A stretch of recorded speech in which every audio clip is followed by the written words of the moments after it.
नमस्कार. चला तर आज बनवूया इडली आणि चटणी. इडलीचं परफेक्ट प्रमाण आणि चटणीसाठी लागणारे परफेक्ट ट्रिक. मऊ लुसलुशीत इडली आणि परफेक्ट अशी चटणी. चला तर सुरुवात करूया आजच्या व्हिडिओला.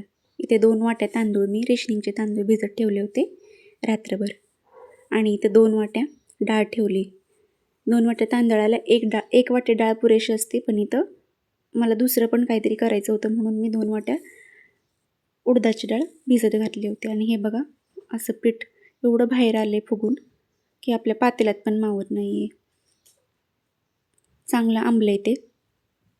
थोडं थोडं पाणी घालून असं हलवून घेऊया. छान पीठ आंबलं आणि मऊसूत झाले. असं अशा प्रकारे जर पीठ झालं तर मग इडली पण बनवायला खूप सोपी जाते आणि खूप छान आणि मऊ लुसलुशीत होते इडली. यात टाकूया आपण आता खाण्याचा सोडा आणि चवीपुरतं मीठ आणि असं हलवून घेऊया. हे बघा, अशा प्रकारे अशी कन्सिस्टन्सी ठेवा पिठाची. इडलीच्या भांड्यांना आपण तेल लावून घेऊया सगळीकडं.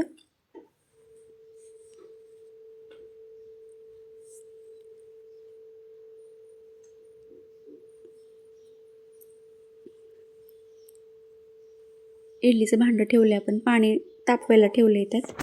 आणि हे बघा, अशा प्रकारे थोडं थोडं करून पीठ टाकायचं आहे त्यात. खूप जास्त भरायचं नाही,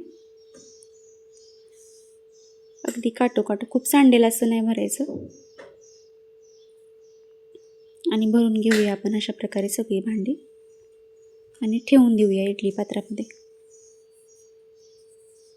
व्हिडिओ शेवटपर्यंत नक्की बघा, कारण आपण टिप्स देणार आहोत काय काय. हे बघा, अशा प्रकारे भांडे ठेवूया आपण. आणि हे इडलीच्या भांड्याला जे हे 3 होल असतात ते नेमके होलाखाली होल आले पाहिजे, जेणेकरून जे इडली वाफवताना जे पाणी सुटतं त्याला, तर ते एकावर एक इडलीवर पडलं जात नाही. होलाखाली होल असले म्हणजे कसं पाणी फक्त त्याच्या आतमध्ये जातं. अशा प्रकारे सगळे भांडे ठेवून देऊन वरून झाकण लावून घेऊया आपण. आणि फक्त 10 ते 15 मिनटं मीडियम गॅसवर 15 मिनटं आपण त्याला वाफवून घेऊया. हे बघा, 15 मिनटांनी आपण चेक करूया. चांगली फुगली इडली आपली. हे बघा, हाताला चिकटत नाही म्हणजे तयार झाली आहे आपली इडली. काढून घेऊया सगळी भांडी. सुती कापडाने हे सगळं काढून घ्यायचे भांडी, जेणेकरून हाताला भाजणार नाही. एक 5 ते 7 मिनटं असंच ठेवून द्यायचे. एकदम गरम गरम सुद्धा काढायचं नाही आपल्याला. आणि एक थोडंसं कोमट झाली इडली की मग असं चमच्याला थोडंसं तेल लावून असं इडलीच्या सगळ्या कड्या मोकळ्या करून घेऊ आणि सगळ्या इडली आपण काढून घेऊया.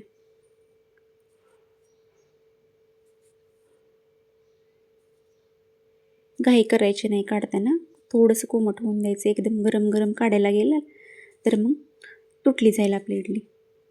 हे बघा, अशा प्रकारे छान जाळी सुटली पाठीमागून पुढून आणि मऊ अशी छान स्ट्रेक्चर आले त्याला. चला चटणीची तयारी करू. इथं अर्धी वाटी खोबरं घेतलं आहे मी, 3-4 मिरच्या आणि थोडासा पुदिना घेतला आहे 2. बारीक वाटूया. हे कोरडंच वाटायचे, पाणी टाकायचं नाही आपल्याला त्यात. आणि हे कोरडं वाटल्यानंतर थोडंसं दही घालायचं. दह्यानं काय होतं, जरा छान चव येते त्याला, आंबट अशी. 1 चमचा साखर घालूया. आंबट गोड अशी चव छान लागते त्यात चटणीमध्ये. आणि थोडंसं पाणी जसं लागेल तसं टाकून घ्या तुम्हाला, म्हणजे जशी चटणी पाहिजे, पातळ घट्ट त्याप्रमाणे. आणि तयार झालेलं आहे आपलं चटणीचं बॅटर. तडक्याची तयारी करू आपण आता. इथं पळीमध्ये तडका देते मी. तेल घेतले, 2-3 चमचे तेल घेतलं आहे मी. त्यात टाकले मोहरी चांगली तडतडली की त्यात लाल मिरच्या टाकल्या, सुक्या मिरच्या, थोडासा कढीपत्ता आणि 1 चमचा हिंग. हे चांगलं गरम झालं की मग आपल्याला चटणीमध्ये सगळं टाकून द्यायचे.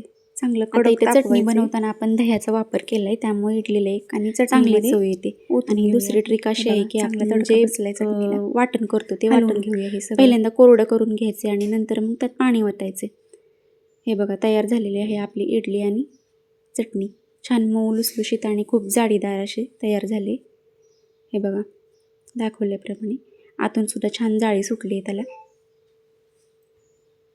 व्हिडिओ आवडला असेल तर आपल्या चॅनलला जास्तीत जास्त लाईक, शेअर, सबस्क्राईब करा आणि अशाच पारंपरिक साध्या सोप्या रेसिपींसाठी चॅनलवर कनेक्टेड राहा.